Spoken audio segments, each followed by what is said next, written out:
Hi, everyone. Welcome to the Biz Dev Podcast, the podcast about developing your business. I'm David Baxter, your host, and I am joined, per usual, by Gary Voigt, who I don't have a joke for today. So I'm just going to let him say something stupid and then make fun of him. Go. You should have said I don't have a joke today, but I'm here with Gary Voigt, and he is kind of the joke. So, Oh, that was better. That was better. We should edit that, but we're going to keep it because it's fine when you sound intelligent every once in a while. That's why I get paid the big bucks. All the ad dollars coming to me. More importantly, we are joined by Dan Lines, who is the co-founder and COO of LinearB. How are you doing, man? I'm doing great. Thanks for having me on today. Yeah, glad you're here. So I'm going to just ignore the fact that Gary is here altogether, and we're just going to nerd out, all right? I already warned him. Well, see, I have to warn the audience, too. This is going to be a much better episode because you're not going to be much in it, so that'd be great. Yeah, I won't be able to interject any ideas or any thoughts about design at all. Yeah, they won't have to in many places to skip over. So what I want to talk about, so LinearB, well, first off, give me the 30,000 foot view. What do you guys do? Yeah, thanks, David. LinearB is a software development management platform. And, actually, for me, I got started as a software engineer many years ago. I've been in the startup community for a while now, and I kind of made my way from being just a junior front-end developer to a director of engineering to a VP of engineering, all of that great stuff at a former company called CloudLock in Boston. And when I was the VP of engineering, I was saying to myself, why don't I have data to understand what's going on with my organization? I'm having conversations with my CEO.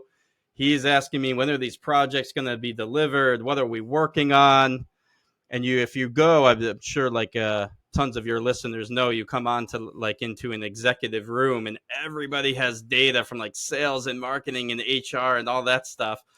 And on the engineering side, oddly, we really don't have too much of that. So I said to myself, and that company was acquired by Cisco, that last company. So after that is when I founded LinearB. And I kind of just said to myself, why not start a SaaS platform that can show you how efficiently you're delivering on your projects within the DevOps space, whether you're working on, and that's what LinearB does for engineering leaders. Okay, so here we go. I'm going to go down the rabbit hole. So we do DevOps and all of that good stuff on our side. What do you mean by data? What are you saying? How many commits the nerds are doing? What is considered good data for you that a CEO would care about? Yeah, so there's there's three areas right now that we're focusing on. I'll go into each one of them, but there's resource allocation. There's your engineering impact metrics, which a lot of people out there will call DORA metrics. We'll talk about what those are.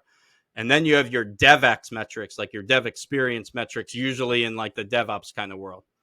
So when you're talking about resource allocation, it's usually that conversation, your CEO will come to you and say, okay, you have 100 engineers, you have 200 engineers, you have 50 engineers, whatever it is. I'm giving you all this money and salary. What are they actually working on? Can you show me in one view? Are we working on new value for customers? Are we fixing bugs? Are we working on maintenance stuff? Are we delivering on that project that I asked you about? It's the allocation of where is people spending time? That's kind of the first report that, most leaders are using our tool for, at least, to talk to the CEO. Then you get into the engineering impact metrics. David, you brought up commits. Not something that we're going to be really measuring commits or lines of code or that type of thing, because that gets into some scary stuff and measuring developers and all of that.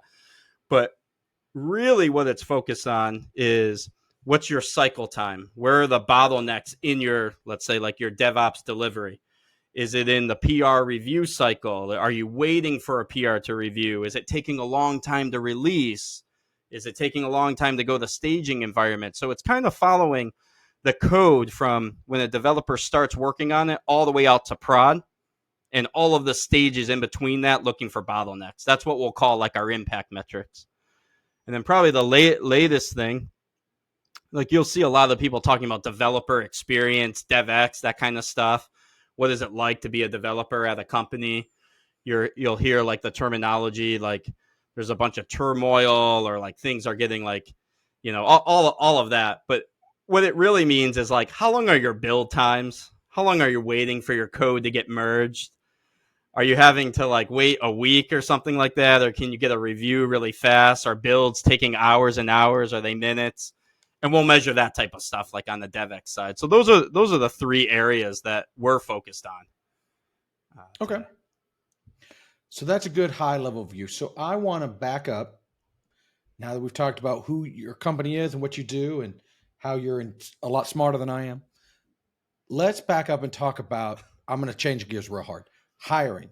And I am saying this because we just finished hiring a dev, and you work with devs and you're involved in this. How is hiring for you right now? I'll tell you a story. This is a true story, and then I'll let you see if you have a similar thing. We just hired. We put out a link. LinkedIn is where we typically put our posts, just to say, hey, this is what we're doing. Within 24 hours, maybe 72 total, we had over 1,000 applicants, which is highly unusual, at least for our little world, right? This is one position, one remote developer front end position. And if we had gone a year ago, that same job post, we would have gotten in the same time period, maybe 200.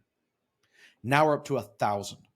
Yep. Now, a lot of them just immediately get weeded out because they didn't meet our minimum requirements. Like one of the cool things we use LinkedIn for is you can say, hey, if you don't have X number of years, like in our case, we wanted 3 to 5 years of React experience. If you don't have that, you immediately get an email saying thanks, but no thanks. That's very nice. That's gone. But still, that was an order of magnitude more than we had ever seen before. Are you seeing that on your side as well? Yeah, well, I think first and foremost, the economy is a little rough right now. So there's kind of like a uptick in applicants all around. But yeah, I would say like 1,000 applicants. That's a lot. It was a lot. Yeah, that's a ton. Yeah, but I think like kind of getting to the essence of the question, or where I would want to take it is like, what type of people? How do you like find someone that's great for your business? Mm-hmm. And for us, we're hiring developers. We're also hiring all different positions, not just developers. And the one thing, because you're going to get a lot of those applicants, I don't know if you're in a remote setting. We're in a remote setting. You can work wherever you want. So, you're going to get people all over the world. There's so many smart people out there. What I like to look for is what we kind of call like developer DNA. And I'll explain what that means. And it's not just for our developer roles.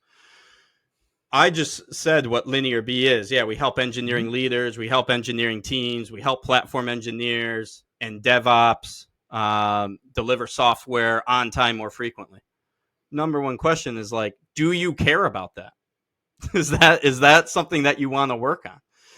Because we'll get developers that come in, and it's awesome because they're like, yeah, I just want to help other developers succeed. I want to make sure that like the engineering process is working effectively. I like helping. I like that DevX kind of thing, helping other developers have a great experience. Or, for example, like let's take like our customer success team or something like that. Hey, I used to be an engineer, and then I got into support, and then I got into customer success. Like those are the people that we find are most successful for our business. It's like having that right DNA. And I think that's the best thing that we do to find the right person, at least at LinearB. So you guys are looking for kind of a developer mentality, regardless of what the position is, just because that's your flavor. It's a passion thing, yeah. I mean, I think especially like when you're in the startup world, it's a grind. There's like we're putting in some serious hours.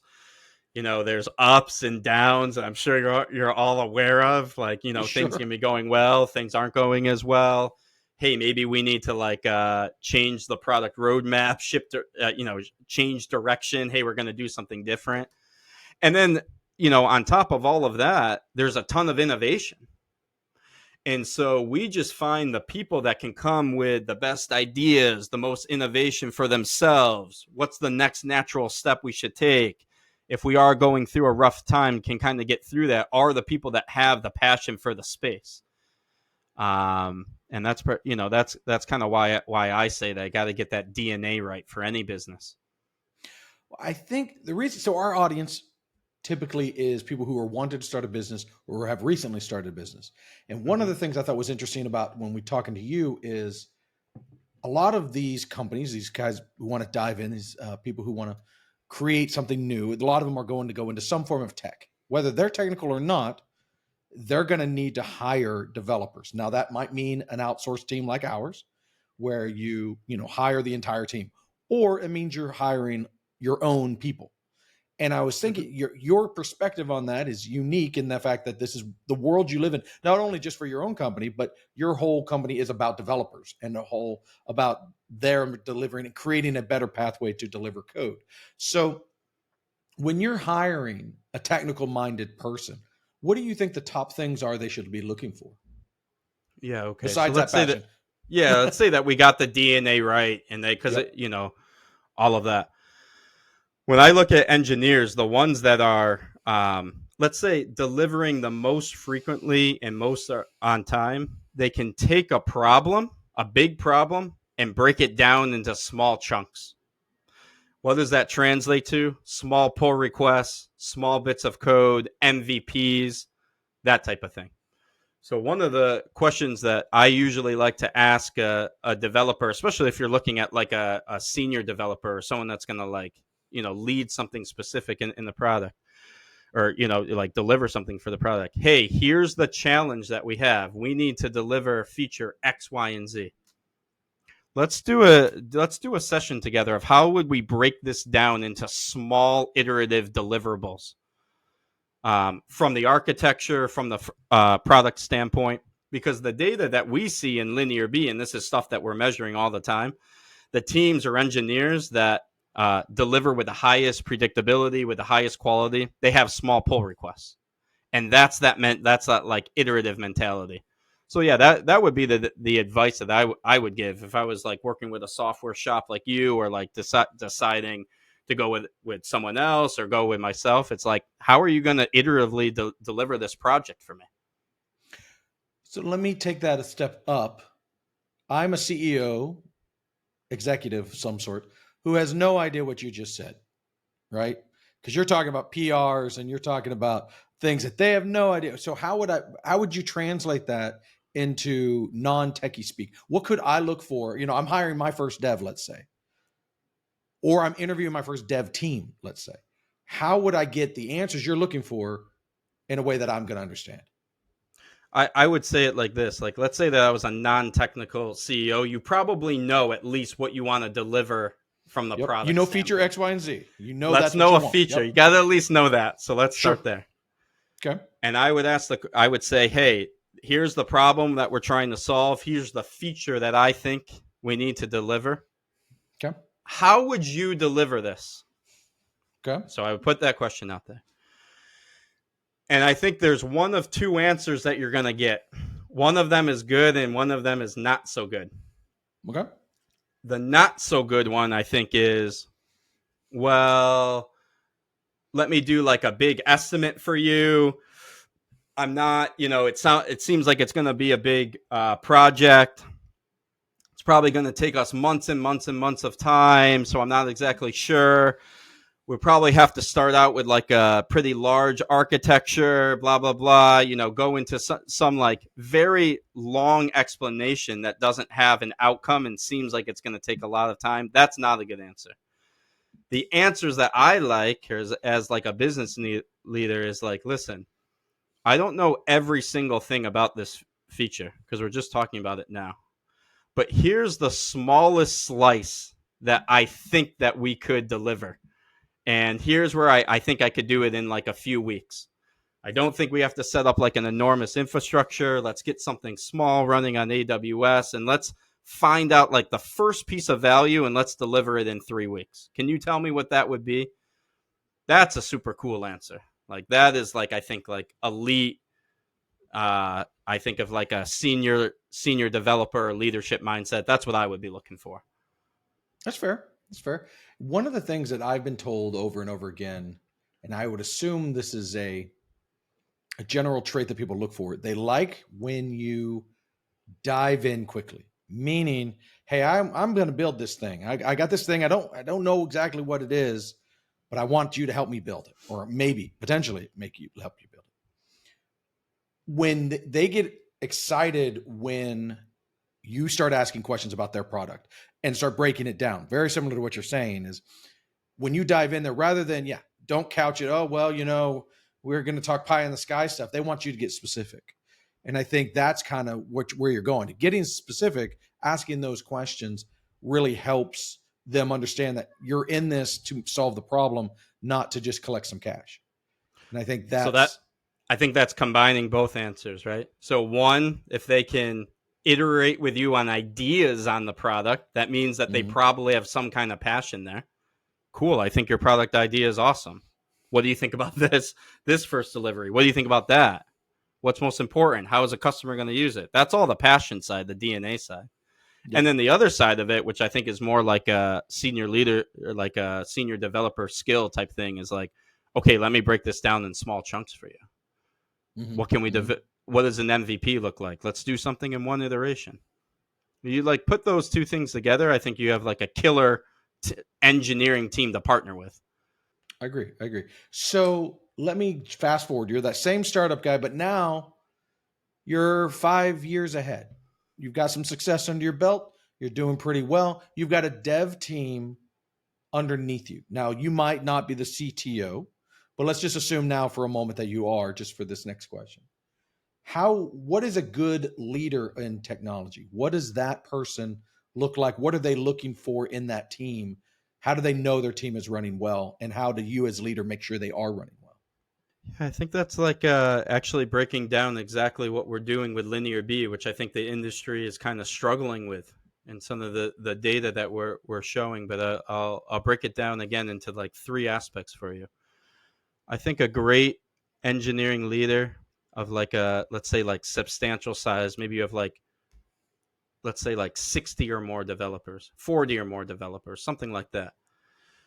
You can come into that CEO meeting and say, listen, here is the amount of effort that we're investing into each project. Does this align with what you expect or not? That's like the first thing. That sets like the conversation in the right way with the CEO. Are we working on the right things? Yes or no? The second thing I think that makes a great leader is, okay, now that we've identified that we're working on the right things, let's talk about when the delivery will actually be.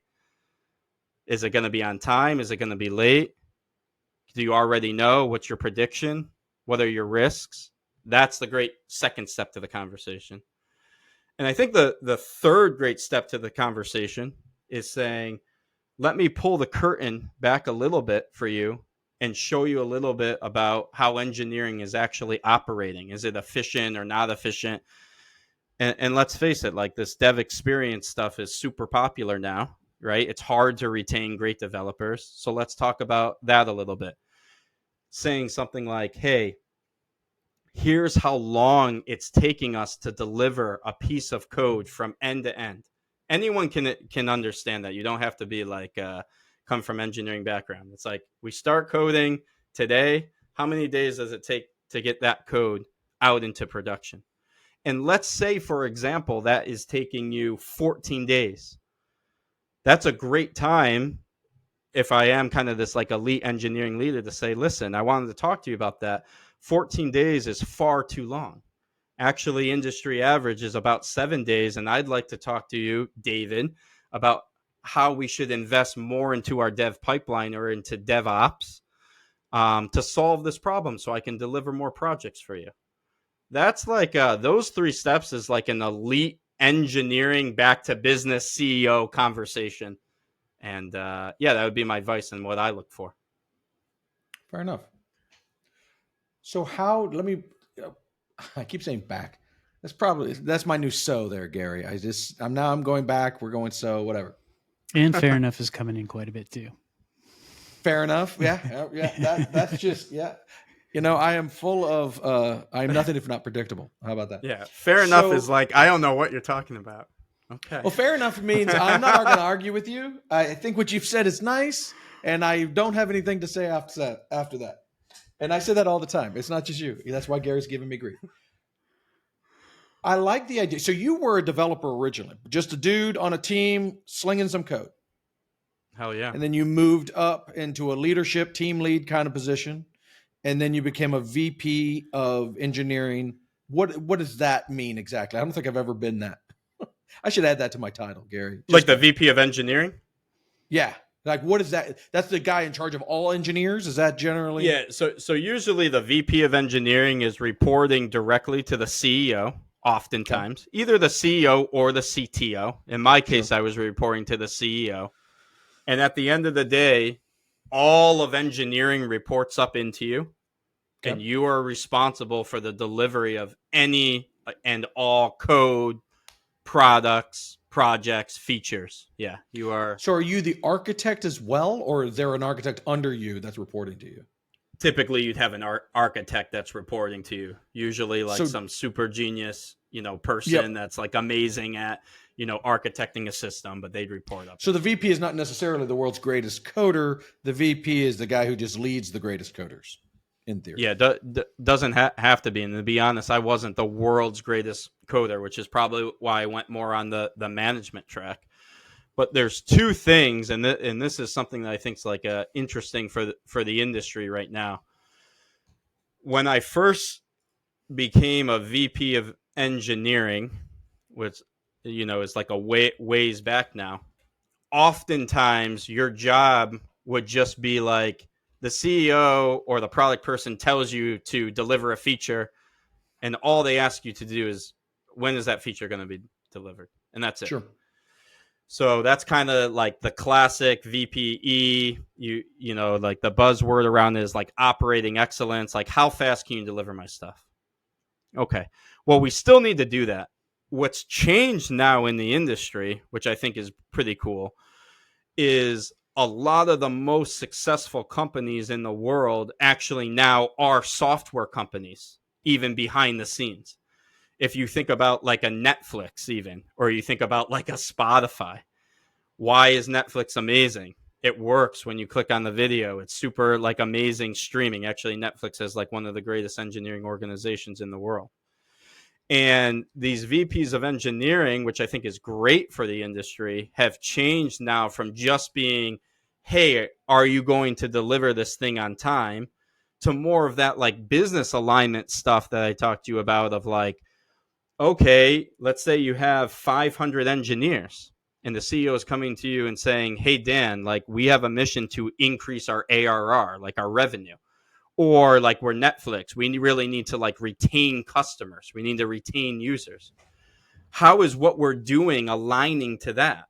And that's where I think like, I just want to say that I think VPs of engineering or engineering leaders, like I'm really happy to see them take a step towards that business side, get involved in the business conversation, kind of not just be that delivery monkey, but actually like be strategic with the executive team. And that's one of the biggest shifts that I've seen in the last like 6 years. Changing gears again. You went from VP to starting your own business. So now you've been working, if you're a VP of engineering, I'm assuming you have a lot of guys underneath you. Yeah. So I had like 100 on my team, 100 guys and girls. 100 people underneath you. So you went from that to a team of how many? When you went to start on your own, is it just you and your co-founder, or is it two? A couple of people? Two people. Two. Me and my co-founder. That's it. Tell me about that shift. I mean, that's a paradigm shift, massive, right? You had 100 people doing things for you. Now you're back again, responsible for everything. How was that? Yeah, it was super fun. I'll tell you a little story about it. So I think one thing, at least for me, and I can kind of speak to my career and give as much advice as I can, but when I had those 100 people on me, like under me in that previous company, it was called CloudLock, I was actually the second employee hired there. So there was the founders, and then there was the first two. It was like two engineers, and I was one of them, like junior engineers. And so one thing that, I highly recommend, or that worked well for me, is like growing your career through a startup first. So I can remember what it was like when there was only 5 people. yeah, at the end of the journey, after 7 years, and there was an outcome and all of that, and we were acquired, and I had 100 people under me, and a lot of other people, during doing the work. That's much different. But when I went and founded my own company with my partner Ori, who we worked together at that previous company with, it was more so just like remembering. It didn't feel like new. It was more just like, hey, this feels amazing. I remember when I got to do all this hands-on work. I remember when I got to code something. I remember when I got to kind of like invent something with my hands. And I was like saying that I like early on to my partner Ori, it actually felt like refreshing, I would say.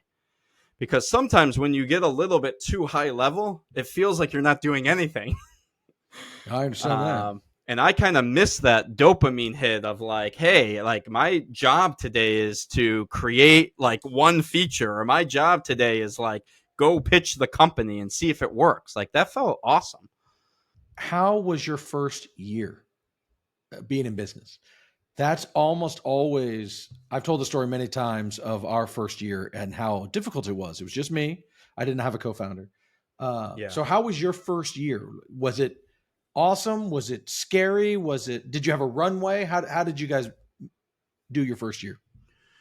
Yeah, great question. I think everyone's first year can be a little bit different, but here's how ours went. So first and foremost, I guess you could say we were self-funded. We did not have any, investment or backing or, angel investment or anything like that. So neither of us were taking a salary. And we were a little bit fortunate that both of us, had worked for that previous startup, and we weren't, let's say like super well off or anything like that, but we had a little bit in the savings.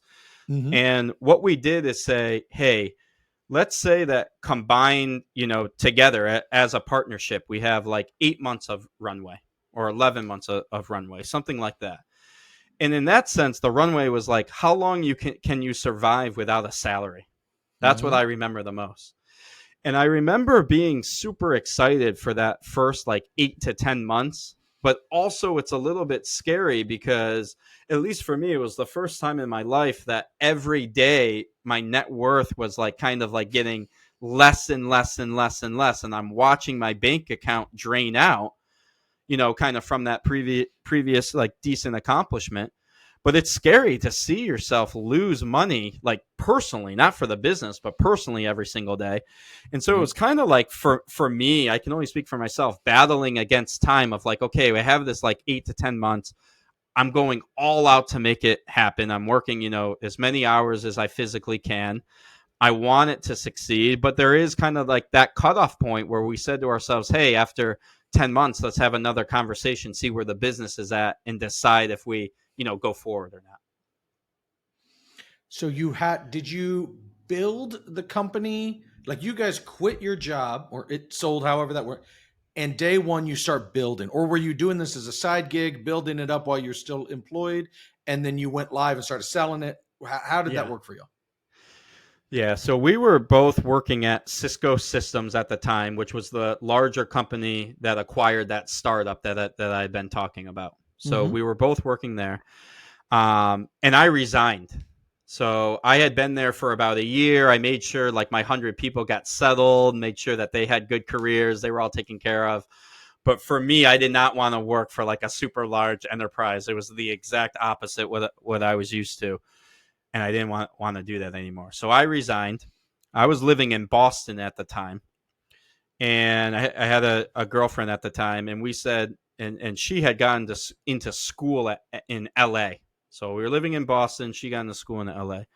It was kind of like that time period in the relationship where it was like, hey, I'm going to go to school in LA. Do you want to come, or are we like ending this like relationship? Sure. I said, you know what? I'm going to come. So we did a 2.5 week road trip across the U.S., saw, all of our friends that we hadn't seen in like 10 years from college, stopped at all these cities, landed in LA without a plan. We were bouncing from Airbnb to Airbnb. And that's when Ori, who's like my co-founding partner, called me and said, hey man, I heard that you resigned. I also want to resign and I want to start a company with you. Can we talk? And I said, absolutely, man. I'd love to start a company. I'm living Airbnb to Airbnb in LA. And that's when we started idea generating. And we started thinking, okay, what should we do? And we had a wide range of ideas. We only knew two things. We knew we wanted to do something with people and data. Those were the things that we felt like we were strong with. We felt like we really loved people and wanted to help people succeed. And we also liked data. And so we had a ton of different ideas ranging from like the LinearB that everyone knows today with the software delivery management and stuff, all the way to like stuff of like HR analytics and that type of thing. And so one of the most important decisions that we made that I was happy that we made it is to like not go with the HR stuff because we didn't know how to do that. Wasn't like our domain. We stuck with what we knew. That was the first good decision that we made. We stayed in engineering. We stayed in software delivery. We really knew it. And the way that we ran it is that Ori coded the first, let's say, back-end piece of software that collected all of these analytics. And I took those analytics and put them into a slide deck, the results of them. So I was kind of doing the sales side. He was doing the engineering side. And all we did was go on LinkedIn. I reached out to as many engineering leaders as I could find and say, hey, we have this amazing what we think is a really good idea. We can measure some of the analytics about your engineering organization. Would you like to see data about your engineering team? And they said, yeah. And so that was actually our first delivery that we did for free at that time, was just to show a presentation based on a back-end piece of software that showed all of engineering analytics for VPs that I met on LinkedIn. Nice. And so that was free, right? So that was free. Okay. Yeah, that was free. So we said to ourselves, let's just justify the idea. Let's just see if it's a good idea or not a good idea. And we got, let's say 10 for free, 11, 12, 13. So we got past that 10 marker and we started to say, wait, people are really liking this. We're literally reaching out to random heads of engineering. They're saying this looks really cool. I would like to see analytics about my engineering org. We're delivering them in a PowerPoint, not even like a SaaS application. And they're saying, this is dope. Can you give me more? And that was the point that we said, I think we're really on to something. Let's hire our first engineer. So we hired a contractor with like the little money that we have and turn this into a SaaS application. And as we were turning it into a SaaS application, all of those early adopters came over to it. So that, those 10 to 15 to 20 that we had with just like the slide deck, yeah, for sure came over. And we started making our first deals for like a really small amount of money.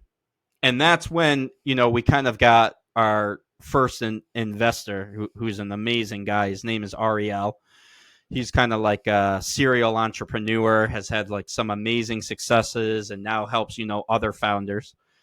And he's the one that said, we pitched him, we showed him what we created. And he said, guys, I'm putting like on the spot. He just said, I'm putting 1 million into this right now. Go hire an engineering team and make this happen. And we did. That was how we launched.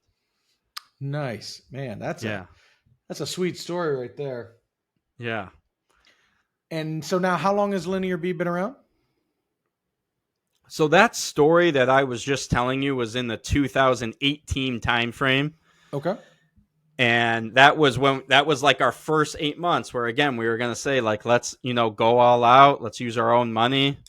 And right when we got that investment was just like, I'm thinking back, but let's say coming into that 2019 period. And that's where we started and hiring a development team and landing customer deals. So 2019 is where I would say it really took off. And 2018 was that experimental idea generating phase. Yeah.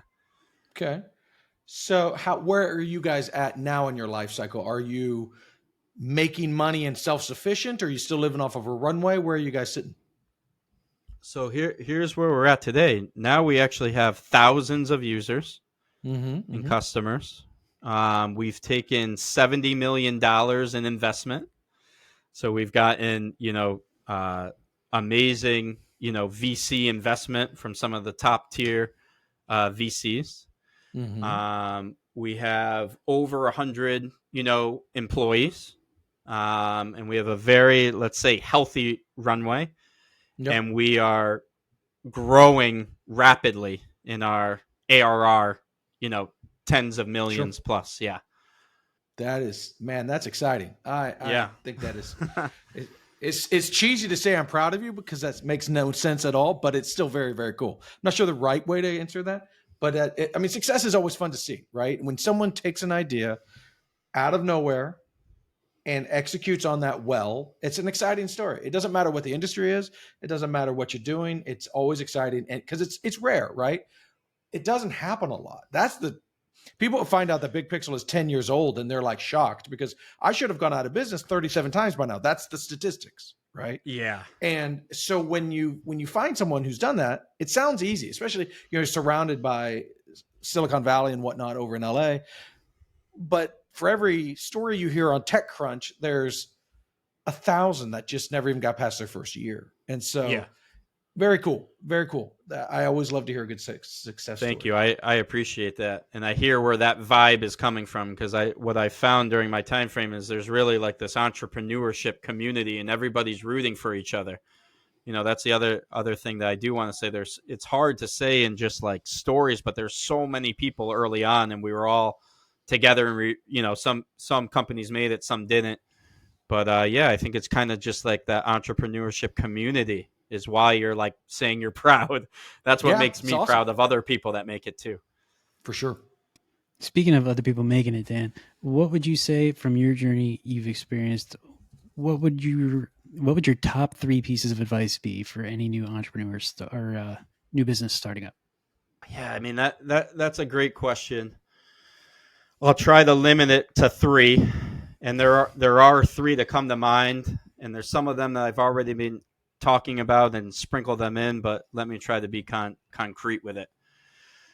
The first tip that I have, I think it's highly advantageous to choose a direction or a product direction that you really know or you have personally experienced yourself.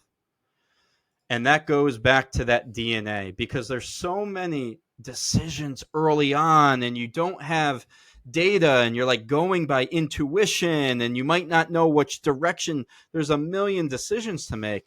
But if you can say, like, at least for us, we can say, wait, I've been a head of engineering before. I know what they would want in the product. I know what they might want to see from like a marketing thing. So that's my first piece of advice. Go in the direction that you've experienced before. I think it will increase your odds from going to 0 to 1. Makes sense. My second piece of advice actually relates back to your hiring question. Hire people that have the same or similar passion or background as you do. And again, like my example was, hey, let's try to get, success people or sales people or marketing people. Like for us right now, I'm leading the product organization. And one of the greatest things is a lot of them have been engineers before and then moved into product. So hire people with that same DNA, and that allows for innovation to happen outside of just yourself as a founder. So you can start relying on other people. And then my third piece of advice is in a little bit of a different direction. Like David, I know because you said you've been doing this for 10 years and there's a lot of ups and downs. There'll be like a lot of good days. There'll be a lot of bad days. There'll be days where you think, this is amazing. I'm in the total right direction. We're going to make it. It's going to be awesome. There's going to be days that you're like, I don't even know what I'm doing. Maybe I just completely, picked the wrong thing or I'm not good enough or whatever. And so like what's worked well for me is to try to stay level-headed every day. Don't get too high when things are going well. Don't get too low when things are going bad. and have like a mental health and physical health plan for yourself, which it took me a while to realize. But now, for example, I've like invested into like, personal trainer and make sure that I'm at least taking a little time to stay like mentally well. That would be my third piece of advice. That's good advice. Yeah, David has a little metaphor. What was the metaphor you had with the two songs playing in your head? Oh my, yeah. I've said this a million times. There was a speech I heard years ago. I take no credit, even though I can never remember the person who said it. They said every founder has two songs in their head. Everything is Awesome by the Lego people, and Everything is Broken by Bob Dylan. Those are both playing, and that is 1,000% true. And when the reason that stuck with me, and I think it resonates so well, is because you feel alone most of the time when you're doing this. And it is nice to hear that everyone thinks they're a failure, at least to a certain degree. And because and it's just like any social media or whatever, when people post about their startup or whatever, it's only the absolute best. It's only the magical rainbows and unicorn moments. And when you see enough of those and you don't have that rainbow moment, you're in the doldrums, and your biggest client just left you or whatever, right? A bad day, you feel alone. Yeah. And I thought it was really powerful to hear this guy was really successful, who was giving the speech, obviously. And he had that same ups and down craziness that I was having. And that's why it rung so true to me. Yeah, totally makes sense. I love those two songs. Because, I feel that. I still feel it today. Yeah, good days and bad days. Yeah. For sure.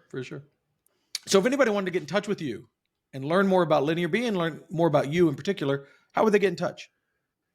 Yeah, I mean, if you want to learn more about LinearB, you can check out linearb.io, all of the normal stuff there. But if you're like an entrepreneur trying to make your way, you can hit me up on LinkedIn, message me or whatever. And that's the best way to get in touch. We'll make sure those links are in the show notes as well. Now, if anybody wants to reach out to us, has any comments or questions about the show, you could put the comments below this video, or you can email us at hello@thebigpixel.net. You could also reach out to any one of our social media channels. Dan, this has been a blast. Thank you so much for your time, man. Yeah, same back. Thanks for having me on, guys. Yeah, really enjoyed your story, man. It was nice to meet you. All righty, everybody. Well, thank you so much. We will talk to you all next week.